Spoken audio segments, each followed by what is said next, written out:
I'm in a good mood, good groove, pull me up. The plane leaving 30, fix your life, hurry up.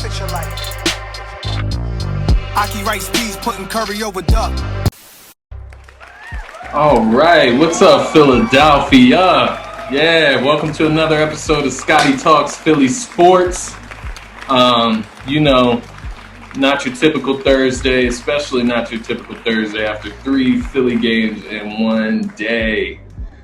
Yesterday, Wednesday, we had the Sixers, the Flyers, the Phillies play all in one day, and they all lost.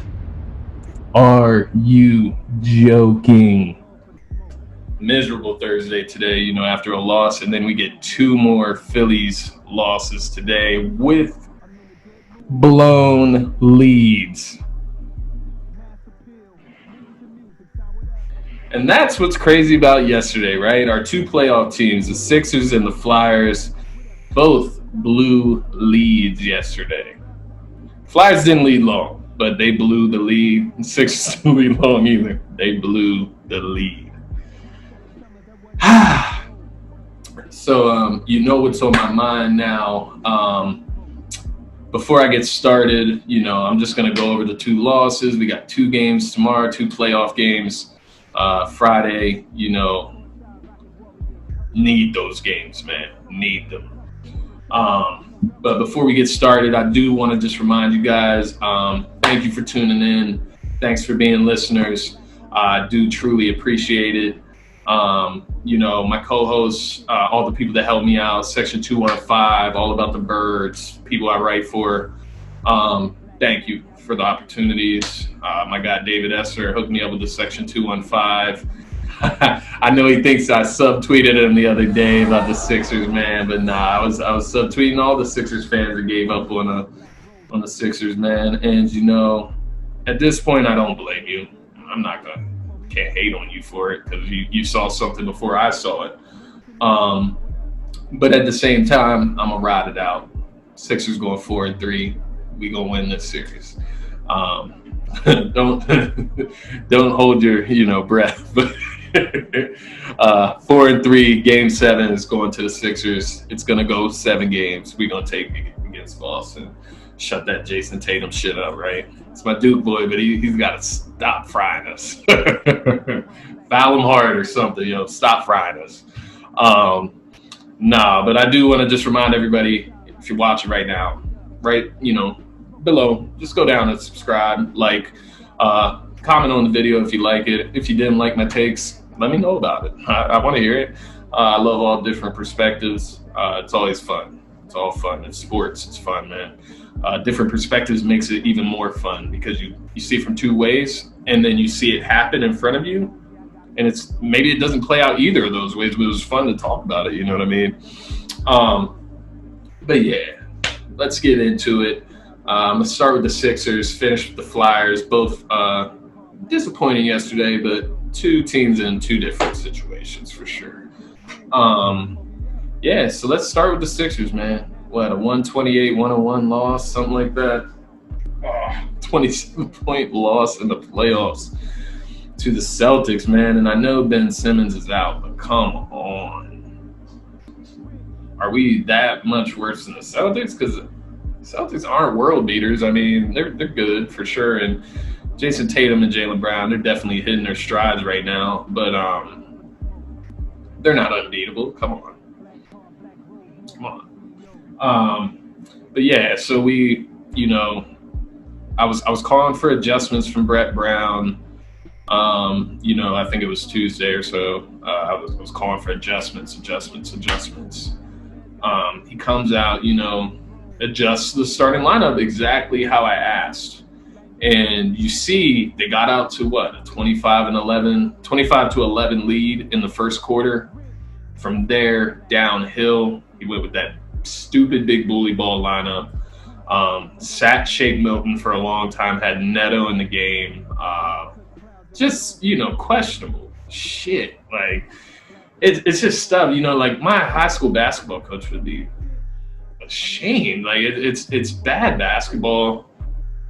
And this is what I kind of want to lead off with is kind of like, where the Brett Brown hate comes from. I know it like seems like from the outside that it's all unwarranted and that we're like blaming Brett Brown for everything. And like, it's not his fault that Al Horford's on this team. It's not his fault that Jimmy Butler left, which that's a whole other conversation, but it is his fault that Jimmy Butler's gone. Let's be real about that.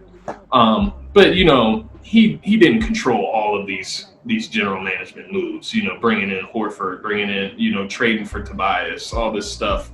That costs us draft picks, money, other players. So it's not all Brett Brown's fault. But as a basketball mind, somebody that's played basketball for years on years, I've been around great minds of basketball a lot of my life. And,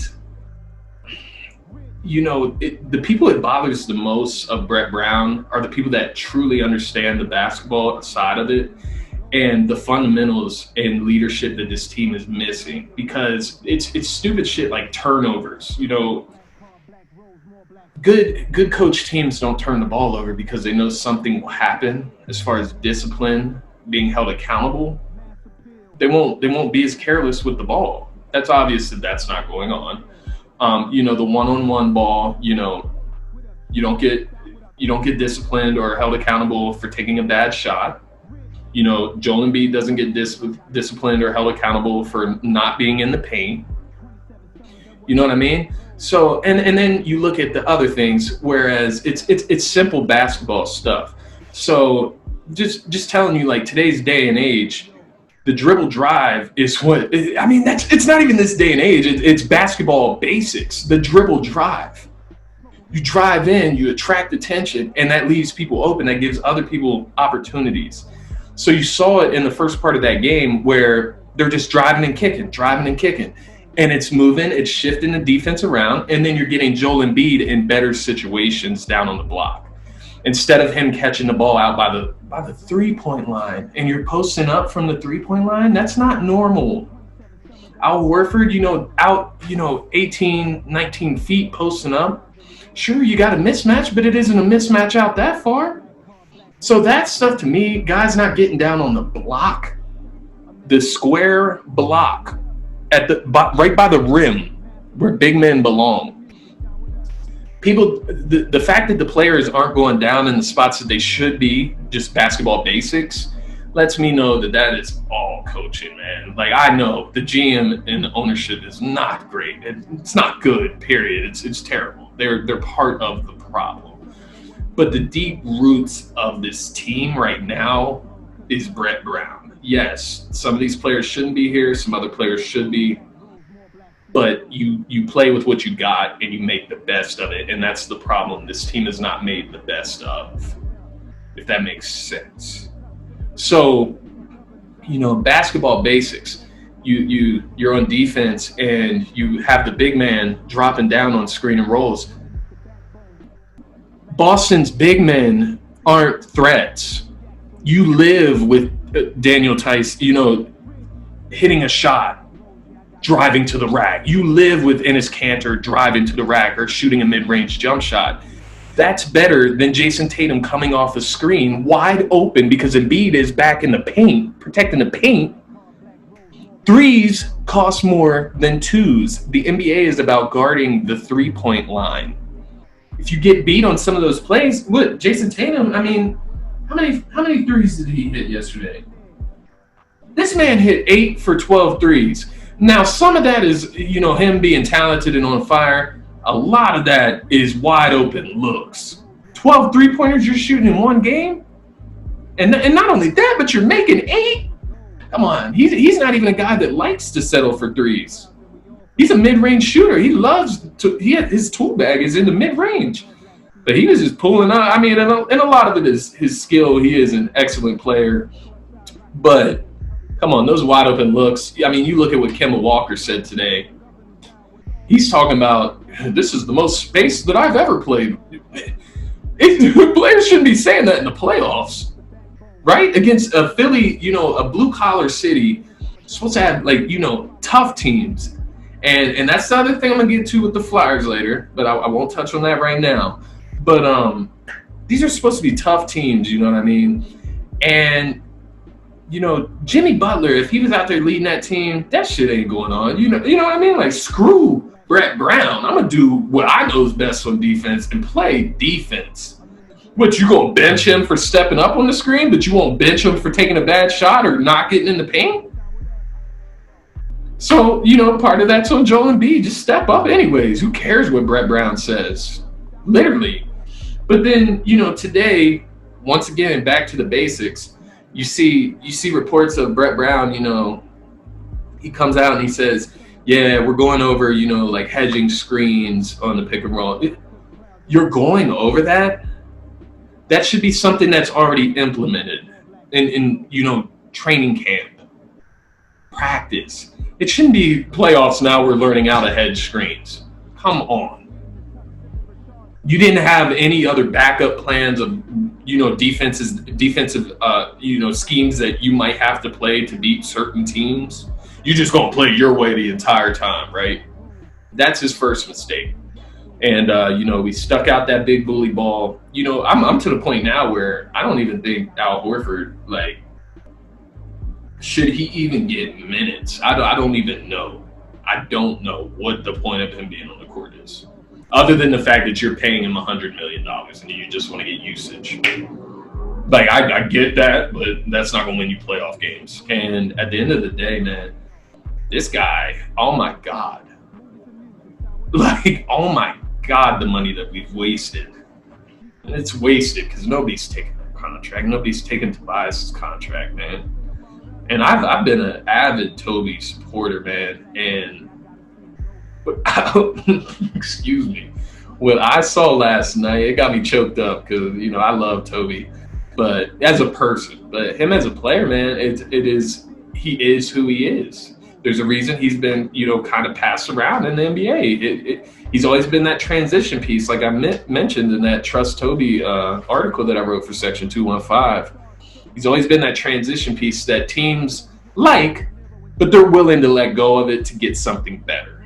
And that's what the Clippers did to us. They traded Tobias to us, you know. We got like Bobby and whoever else, Mike Scott, some shit. I mean, sure. And then look, the Clippers now have Landry Shamet. They got some draft picks. And then, you know, they go out and they have the cap space because they didn't spend money on a guy like Tobias, and they get Kawhi Leonard and Paul George in the same offseason. Mind you, LA is a lot more desirable than Philly. That's not an unknown fact. Like, nobody's saying we would have got Kawhi or got Paul George or anything like that. But the point is, you know, he's just always been that piece that teams are willing to separate with to get better assets.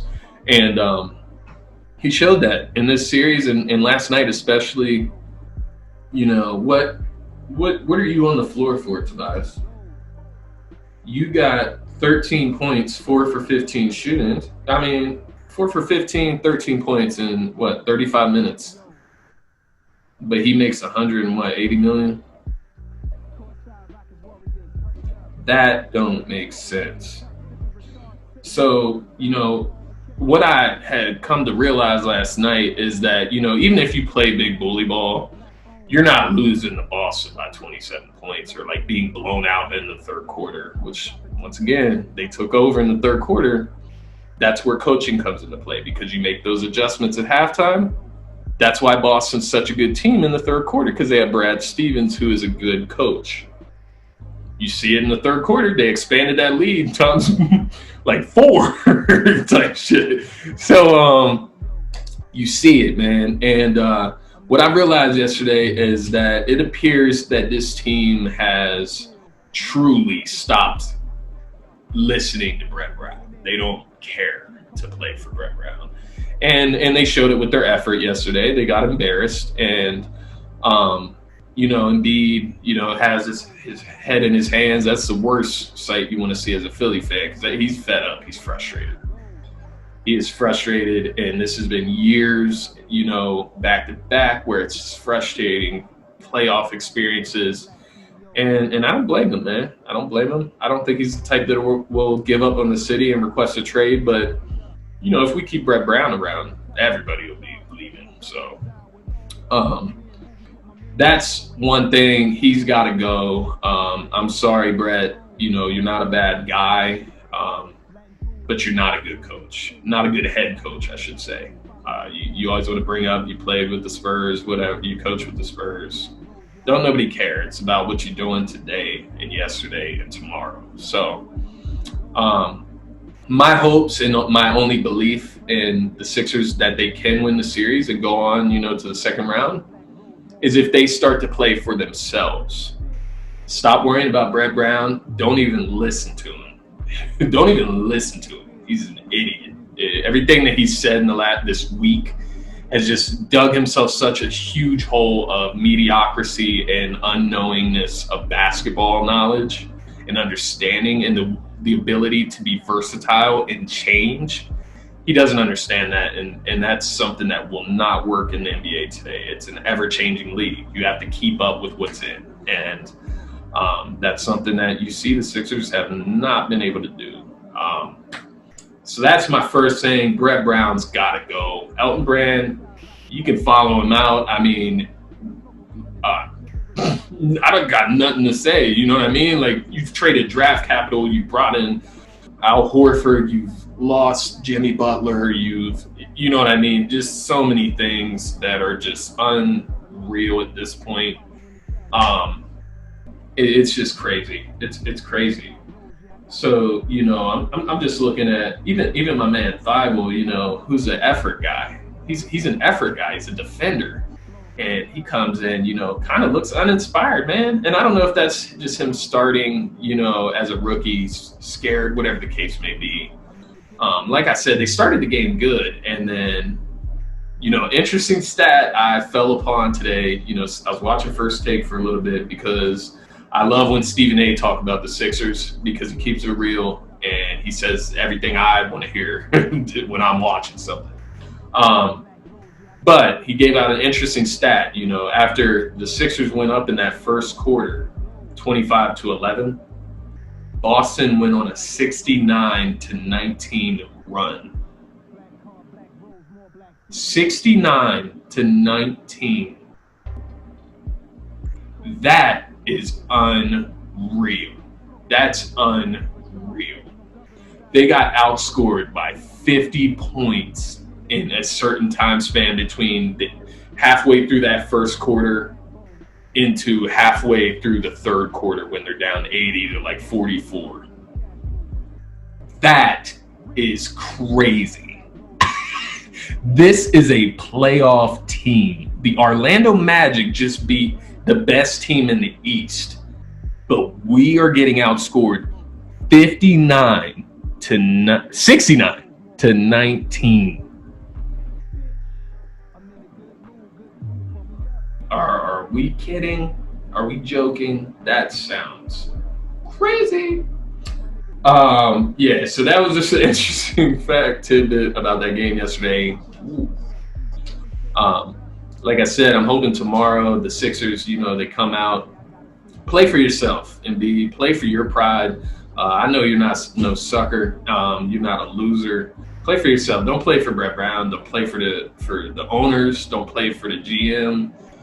You play for yourself, you play for your team, and you play hard, and that's all we can ask, man. And I guarantee you, if they start thinking like that and playing like that, they can beat the Celtics, man. And I know they have it in them. Just give them 7 games. Don't give up yet, but if you have, I definitely understand. It's hard, man. I was just maxed out in stress yesterday. By 8:30, I'm stressed out because, I turned to the Flyers game. They're down a goal already, and, it's just, whew. But, my last point with the Sixers, and, I don't have anything else as far as, giving advice to the Sixers other than, simple basketball shit. Don't just stand around with the ball on offense. Don't try to go one-on-one on offense. Dribble drive. Catch the ball, dribble in, try to get past your defender, dribble in to the paint, pass it out to the next guy. He has an off-balance defender, dribble drive into the lane, pass it out. Now you got the defense shifting around. Now you're going to get better looks for everybody. That's simple shit of basketball, literally simple scheme, simple basics, fundamentals. On defense, hedge the screen. Literally step up on the screen. Don't give them wide open threes, and you won't lose a lead as fast. You won't give up ground as fast as far as going down by so much. Because if a team like the Celtics are hot and you're just laying off the screens, you're going to lose. They're getting threes instead of twos. You're going to lose, literally. Rhymes. But no, my last point with the Sixers, aside from those fundamental basics, just get back to them. Just playing tough defense, gritty. Just get gritty. You got nothing to lose at this point. You're down 2-0. We, as Sixers fans, we criticize Embiid so much, man. And I've been victim to it. I even came into this playoff series, thinking like, Embiid's got to play his best basketball. It's time for him to show that he could be the MVP, and take over the team and just take us wherever we need to be. We can go to the finals with Embiid. That was irresponsible of me to think that way because, I look back on the best big men, at least in my lifetime. And I just think back, guys like, you could throw Dirk in there, Duncan, Kevin Garnett, Shaq, these just legendary Hall of Fame caliber guys. None of them were playing with a role player like Tobias, like an advanced role player like Tobias Harris. You know what I mean? Those guys were playing with bona fide superstars most of the time. Even Dwight Howard, when he was on Orlando, took them to the finals against the Lakers. You even go back, okay, so let's go through Shaq's career and his titles that he won, right? He's in LA, he's playing with Kobe Bryant. He's second or third best player of all time. Some people's favorite best player of all time. Kobe Bryant. Embiid don't got Kobe Bryant beside him. Ben Simmons is not some knockoff. I'm not including Ben Simmons in this conversation because we are not playing with Ben Simmons right now. So then you move to his next team. He won a championship with the Heat. He had D Wade in the best D Wade that has ever been. Like, superstar D Wade, another Hall of Famer, right beside Shaq. You look at Tim Duncan's career. At one point, he has David Robinson beside him. Then, he moves on. He has Tony Parker, Manu Ginobili. And then, of course, they got all types of other guys that were mixed in there, but these are the cornerstones. Then you move on, you got Kawhi with you. You know what I mean? So his career was awesome because he had some Hall of Famers beside him. Kevin Garnett, when did he win his championship with Paul Pierce and Ray Allen and Rondo? Dwight Howard, he goes to the championship. He has shooters around him. J.J. Redick, Rashard Lewis, Hedo Turkoglu, Jameer Nelson. Like, these guys are set up for success. When you put a guy in the middle like that, Dwight Howard's not nearly as skilled as Joel Embiid. All he did was block shots, get rebounds, and putbacks. That's all he was. But you know what? They would feed that ball to him on that block. He would turn around and dunk if he could. If he's getting double teamed, he'd throw it out to a shooter. Embiid has been set up for failure by the franchise. Let's be honest. But especially this playoff season, he's been set up for failure. What's he supposed to do? Score 50 points and grab 30 rebounds? We'd still lose, literally. My man right now, Joel Embiid, we're asking so much of him. We're like, do more, Joel. Get down in the paint, Joel. Do this, Joel. Grab more rebounds, Joel. Play better defense, Joel. Joel ain't the problem, man. He's tired because he's doing everything on offense. If he don't score, I don't feel confident in anybody that's taking the shot, literally. So, my man Embiid is averaging 30 points per game in the 2 games. 53% shooting. He's shooting at a good rate. Even for a big man, that's great. Especially, for a guy that shoots mid-range jump shots and three-pointers, that's great. 13 rebounds a game, 35 and a half minutes a game. But that's because when he's out there, he gets no breaks on defense, no breaks on offense. He's constantly having to be the focus. And I just wanted to leave all that, irresponsible expectation behind. Like, nobody would, even if he is the greatest big man of all time, Kareem Abdul-Jabbar, who played with Oscar Robertson and Magic Johnson, you need help, and it goes for every superstar. It's not just big men. It's every superstar needs help. Whether it's like the Raptors last year, where you got Kawhi, who is a bona fide superstar MVP caliber player, but then you got the pieces around him. Kyle Lowry, tough, gritty point guard, plays defense, shoots threes.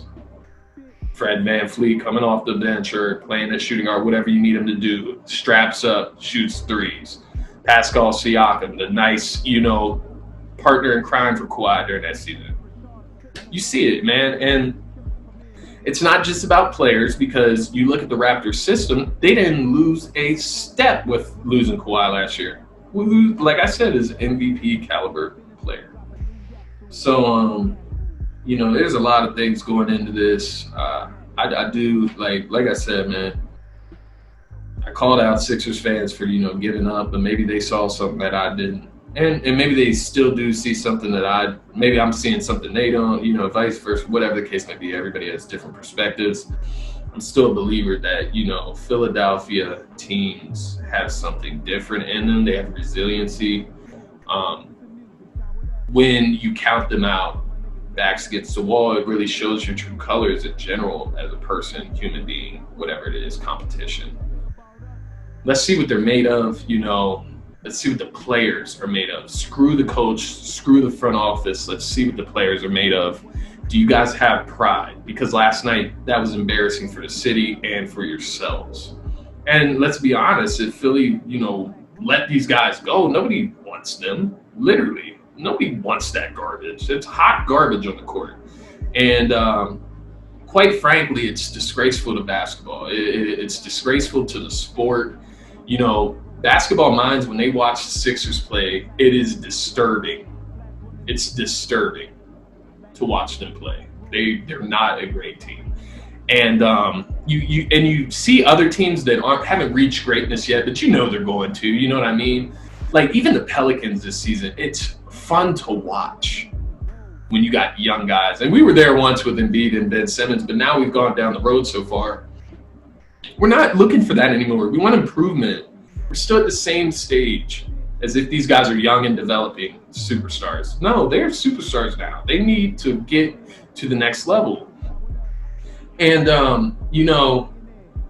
I look at teams like Dallas. They got guys like Luka and KP. They're competing with the Clippers right now that are supposed to be NBA champion favorites.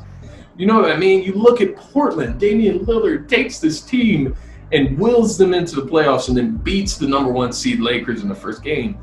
What that is, and every time you see Lillard talk, he would fit in Philadelphia so well. I just want you guys to know that he has a perfect personality for Philadelphia. And I know we would fall in love with him. It's where he comes from, small school, small college, and he's made it. Like, this dude is legit. But you look at his mentality, his personality, and it's, Paul George calls him out. He's like, boy, I sent you home last year. And that's facts. Paul George, why are you talking to Damian Lillard like he hasn't sent you home? Why are you talking like that? That's ridiculous. You know what I mean? Portland, they're fun to watch. They're fun to watch, man. The Suns were even fun to watch during the bubble play. And they're like one of the, they're looked at as like one of the worst teams or whatever. No, Devin Booker's fun to watch. Like, these teams are fun. And it's because they at least try to play basketball the right way, as a team. And that's something that, the Sixers don't have good chemistry. I don't know what's going on. But just get back to the fundamentals. Strip it down, Brett. Simplistic offense, simplistic defense. Guard your man, step up on the screens, pass the ball, drive and kick. It's basketball fundamentals. And you're seeing a team that lacks them at the professional level, and it's disturbing because they have so much talent that they can get themselves to the playoffs, but then they get to the playoffs around real teams, and it's real time now, and they don't have the fundamentals to backbone that talent. So it's interesting to say the least. Not interesting to watch, very disgusting to watch, but interesting from a perspective as a fan of the team, and to have to watch that product, and it's disgusting even in the playoffs with a playoff berth. It's crazy. that's where I'm going to leave the Sixers. Let's go tomorrow. We need that game 3, man, and we got to get back in this. All it takes is one game to turn around this series, switch momentum. You know what I mean?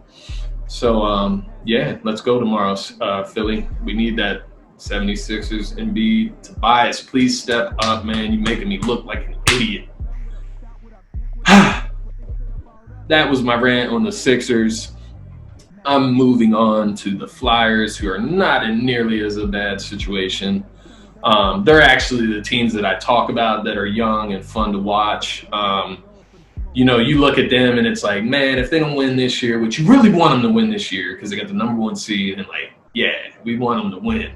But if they don't, they're good going forward. You know what I mean? They got a nice nucleus there, and you know that they fit. Like Carter Hart ain't going nowhere. Like that is legit.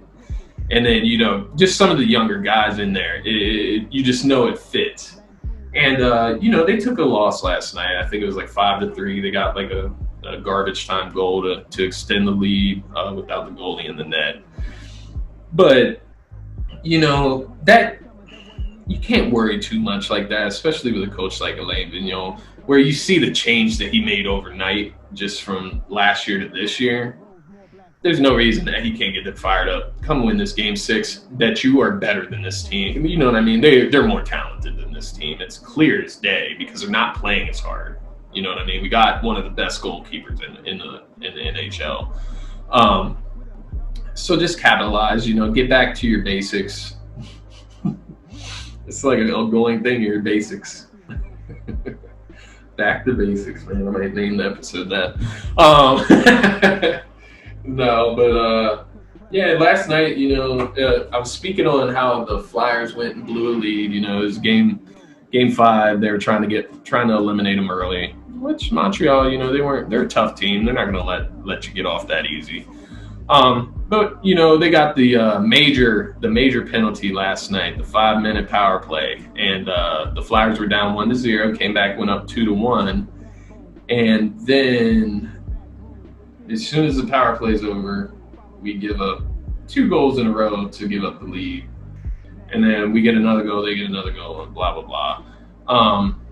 But yeah, it's just all about consistency, man. And the Flyers don't necessarily lack that. I think what they're lacking right now is the edge. And what I mean by the edge is just the physicality. If you watch a lot of the games, especially in this series, not a lot of the games, but especially this series against the Canadiens, they're roughing us up. And they're playing way more physical. They're getting, you know, more shots on goal. And they're making us play to their tempo, if that makes sense. So, you know, looking at this last game last night, I thought the Flyers towards the end of the game, they were finally getting that chippiness. They're like, oh, these guys are, you know, trying to kind of talking back and forth. But in reality, it's like, we're the number 1 seed. We're the better team. We're up 3-1. You know, like back out my face. Like, and I think we started to see that. We saw Niskanen with the cross check on Brendan Gallagher. People can say what they want about that. That's a hockey play, dude. Brendan Gallagher is just a short ass dude. Like, it's not Niskanen's fault that Gallagher's a short dude. It's a cross check. Definitely should have went to the penalty box. But they're talking about hearings for discipline, and this is hockey. Come on. You guys take the gloves off and punch each other, and you're going to discipline him because he turned and had his stick in his hands, and this guy's leaned over. But because he broke his jaw, now it's discipline him, suspend him, you know, penalty this, penalty. No, come on. It's a hockey play. You see people Brendan Gallagher was cross-checking the entire game. The entire game. Provorov, Niskanen. They got tired of that shit. That's what happened. And they finally struck back. You know, towards the end of the game, you see Coots out there. He knocks one dude over. I can't remember who it was. And you see Voracek come in there, and, you know, kind of just, they get into a little scuffle. And that's what I like to see out of my team. Like, you're losing right now. Don't back down. It's not time to back down. Set the momentum, set the tone for the next game. So now I expect tomorrow they're going to come out and they're going to punch the Canadians in the mouth. because they already set that tone. They already woke themselves up at the end of that game to play more physical, play more like the Canadians are trying to play them and outdo them. And that's just kind of what I saw from that. You know what I mean? It was good to see that at the end of the game, that chippiness, that, you know, you're not going to come disrespect us type of thing. I like that. And I want to see more of it. I think we're good enough, and we need to do more of that. Show teams that we are the powerhouse. The other thing is we can't be sitting here with guys like Giroux and Konechny without goals, Coots without goals. This can't happen. We're in the playoffs, and these guys have not scored a goal yet. These are our top goal scorers. You know what I mean? Our top point guys. So that stuff can't happen going forward. They need to step up, and I'm hoping it's tomorrow that they just get a fire in their ass and they start, you know, playing the way they're supposed to. Konechny's look like shit. Literally look like shit. And Coots has looked very uninvolved up until last night when he cheap shot a guy. So they look like shit, and I expect them to turn that around tomorrow. I expect Carter Hart to come out a lot better. He was playing on a back-to-back. You might have wanted to go with Moose on the back-to-back, but I get sticking with your young gun and keeping him hot, you know, keep him in there. Even last night, I saw AV came out and said today, you know, he was about to pull Hart. I think it was after the third or fourth goal. He looked him in his eyes, he said, and he saw how calm he was, and he didn't need to take him out. He knew it in his heart. So that's the type, by the way, that is beautiful, just a statement from AV. Everything you would love to see in your head coach. But to trust his 22-year-old goalie like that, you know, all it takes is a look from his eyes. That's awesome. So I just want to put that out there. But I do. I think that the Flyers, this entire series, and I think they've been able to will the Canadians off with their overall better talent. But throughout this series, the Flyers have been getting kind of manhandled. You know, the physicality, they have not been playing up to the Canadians' level physically. And I think that changes tomorrow. I think they get a fire up under their ass, and they start to play a little more physical, and it's going to spark us going forward in the playoffs. This series was a great first-round series for the Flyers, obviously, as long as they don't lose. But a great test early in the playoffs, man. The Canadians are – I mean, you saw the way they got rid of the Penguins. I mean, they weren't supposed to even be here. So, very gritty team. But, excuse me. I do look for, you know, the Flyers to get this W tomorrow and close out that series, give us a peaceful weekend. You know, we'll probably have to watch the Sixers again on Sunday, I'd imagine. And you just hope that they are coming in, you know, 2-1 at that point. The Sixers, that is. So that's really all I got for you guys tonight. I'm hoping to see more intensity, more passion from both of our Philly teams. I'm not going to get into the Phillies tonight. Just got a lot going on as far as playoff, you know, hockey and basketball. But I do want to shout out the Phillies. Come on, get that shit together. Jesus. Took 2 more L's today. That's 3 in a row. After a 4-game win streak, you know, we were just getting back up in the division and starting to get towards that top spot. Still only a few games back, but got to get some consistency going here. We can't be on and off. Just can't be giving up leads like today. No. But that is all I got for you guys tonight. Once again, thank you guys for checking it out, tuning in, listening. I appreciate all the listeners, and I appreciate everybody that interacts with me on a day-to-day basis about Philly sports, man. I learn new things every day, and I'm able to pass things on every day, and it's an awesome experience. I do want to say, if you haven't been entered into my raffle, now's your chance. Go ahead and subscribe, comment below, and I have extended the raffle until Saturday for the 47 brand tie-dye Philly t-shirts. I am doing 2 winners, one on Instagram, one on Twitter. Hey, just subscribe, you know, whether it's on Apple, Spotify, YouTube, subscribe, leave a comment, leave a review, and just let me know, and I'll put you in the raffle for a free t-shirt. Who doesn't like free shit? So, because I mean, I'm going to have all the shirts, so. if you want one, subscribe. Like I said, my goal with these raffles and stuff, I'm hoping to get it to the point where, yes, it drives listenership, subscribers, sure, for me.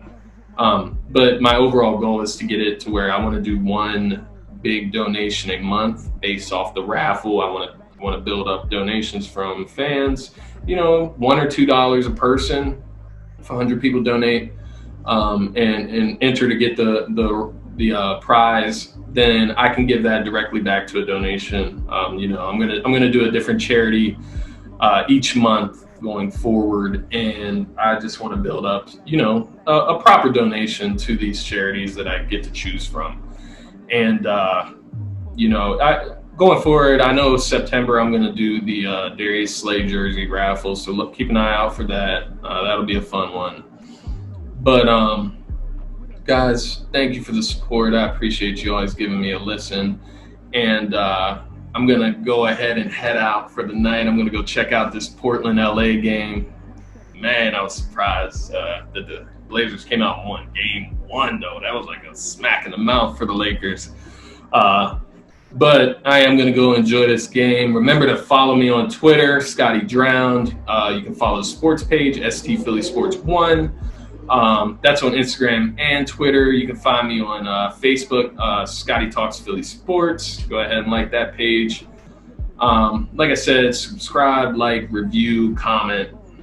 Hey, it's much love, baby. I do love you, Philly. And we're gonna get through these tough times, even if the Sixers, make me pull my long hair out. But hey, just bear with us. We'll get there. It's almost Eagles season, guys. But that's it for me tonight, guys. Have a great evening. Good luck tomorrow to the Sixers and Flyers. Let's get it, Philly. Scotty out.